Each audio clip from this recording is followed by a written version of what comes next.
হে everyone, good morning. এখন বাজে হচ্ছে সময় 10টা 25। আমি 10টা 45-এ ট্রেন ধরবো, সাজানো আছে। তো বেরোতে হচ্ছে আজকে রোববার 27 তারিখ। তো চলো ব্লগটা শেয়ার করছি, তোমরা দেখো এবং জানিও। আর আমাকে অনেকেই প্রশ্ন করে যে একই জায়গা থেকে ভিডিও শুরু করো।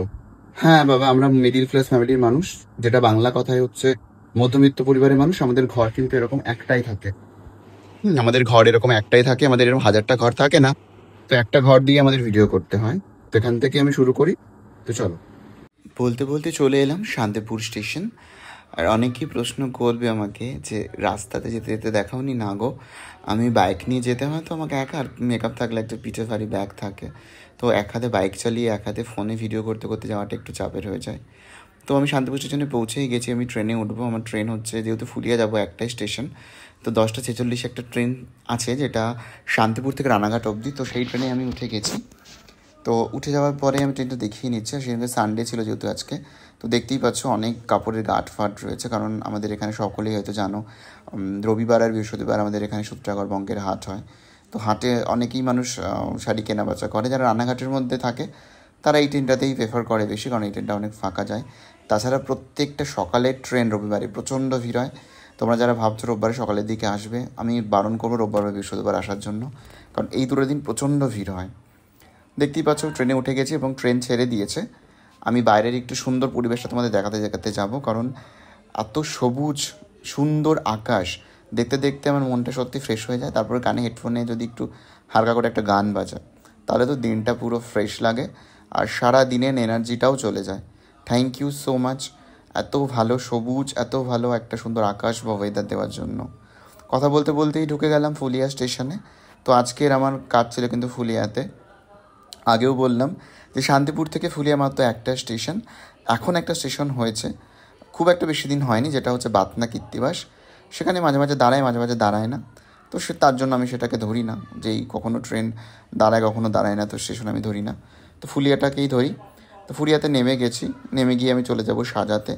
তো দেখতেই পাচ্ছ ট্রেন ছাড়তে একটু দেরি হবে, তো আমি নেমে ওই পার দিয়েই চলে যাচ্ছিলাম। তো কথা বলতে বলতে ঢুকে গেলাম ক্লায়েন্টের বাড়ি। এটা হচ্ছে আজকের আমাদের মিষ্টি ক্লায়েন্ট। ও কিন্তু ভীষণ সুইট, আর ও কিন্তু এখানে থাকে না, ও বাইরে থাকে। তো এখানে এসছে, আসার পর আমাকে বলেছে দাদা তোমাকে দিয়ে আমি একটা কাজ করাবো। তো চলো আমিও শুরু করে দিলাম মেকআপ করাতে। আমাকে বলেছিল একটু ন্যাচারালের মধ্যে রাখতে, তো আমি ন্যাচারালি রেখেছিলাম।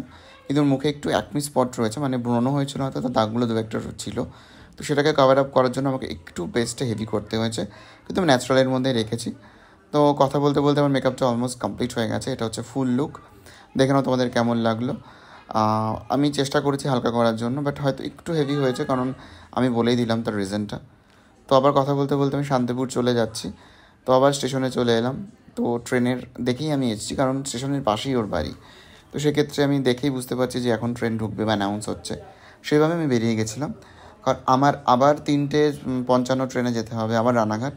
তো আমি শান্তিপুর যাচ্ছি, শান্তিপুর বাড়ি যাওয়ার পরে স্নান করে এসেছিলাম। স্নান করার কোনো ঝামেলা নেই, গিয়ে একটু রেস্ট নেবো, কারণ আমাকে অনেক সকালে উঠতে হয়েছিল, যেহেতু বাজারে গেছিলাম। বাজার থেকে একটু মাছ নিয়েছিলাম, তো মা সেটা রান্না করবে।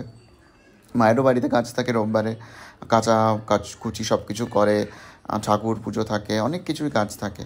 তো কথা বলতে বলতেই আমি আবার শুরু করে দিয়েছি, এবং সবুজ পরিবেশ আর আকাশটা এত সুন্দর লাগছিল, আমি আকাশটা দেখাতে আবার শুরু করে দিয়েছি। বলতে বলতেই শান্তিপুর ঢুকে গেছে। বললাম যে একটা স্টেশন, সেরকম টাইম লাগে না খুব একটা, খুব বেশি হলে 10 থেকে 12 মিনিট লাগে। 10 মিনিট হয়তো, 12 মিনিট লাগে না, হয়তো 8 থেকে 10 মিনিট লাগে। তো বলতে বলতে শান্তিপুর চলে এলাম। আসার পরে আবার বললাম যে আমি ভিডিও করতে পারিনি। এসে দেখি মা ইলিশ মাছের ঝোল করেছে পাতলা করে, কালো জিরে সম্বার দিয়ে, বেগুন আর আলু দিয়ে। তারপর আমি চলে গেলাম কার্টুন দেখতে দেখতে আমি খাই। তো কার্টুন দেখতে দেখতে খেয়ে নিলাম। খেতে খেতে আমি দই এনেছিলাম, সেটা দেখাতে ভুলে গেছি। তো এই দই খাবো, দই খেয়ে আজকের ব্লগটা শেষ করছি, একটু পরে বেরোতে হবে। আজকের ব্লগটা তোমাদের কেমন লাগলো একটু জানিও। ভালো লাগলে একটু লাইক, একটু কমেন্ট করে দিও। Thank you so much. সকালে ভীষণ ভালো থেকো।